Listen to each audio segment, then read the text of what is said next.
Данный видеоролик не преследует цели задеть или оскорбить чьи-либо чувства. Ролик был создан исключительно в образовательных и познавательных целях. Берегите себя.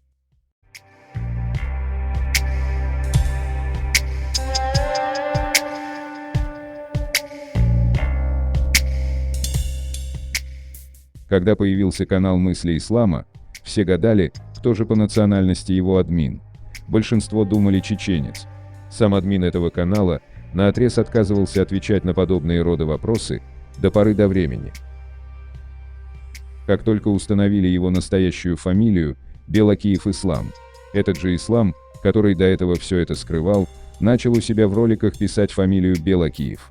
Мол, смотрите, я сам показал вам свою фамилию, а не вы установили. Ну да ладно. От этого типа, поистине, я слышал то, что даже во сне, в самых страшных кошмарах не снилось. Он говорил, что в 90-х видел чеченцев, которые называли себя ингушами.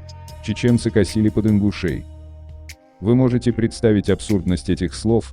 Даже самые ярые чеченофобы не позволяли себе такое говорить. Человек сидит и тупо хайп ловит на чеченцах и на Чеченской Республике, когда как в его родной Ингушетии дела обстоят не лучшим образом. Было бы логично, если бы он рассказывал о проблемах, которые существуют в Республике Банкрот. Уже некоторые провокаторы под видом чеченцев начали в комментариях писать, что Белокиевы чуть ли не чистые чеченцы. Давайте постараемся найти хоть какую-то информацию про эту фамилию.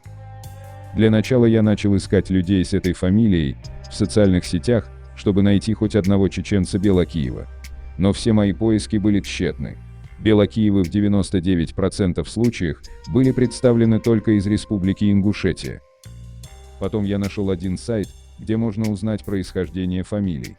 И там написано, что в 11% случаев человек с данной фамилией является осетин, в 6% случаев ингуш, а основателем фамилии Белокиевых является некий турмен. Сайт называется galgay.com, и там сказано следующее, цитата: «Рамазановы издавна живут в Далакове, выходцы из Дагестана. Ратор Михаил Сергеевич, фамилия от бабушки немки, у которой воспитывался его отец Ужахов, мать Сычоева, 1930 года рождения. Рябов Анатолий, сын Тархана Сейтовича Белокиева из Далакова, фамилия по матери, так как брак не был зарегистрирован».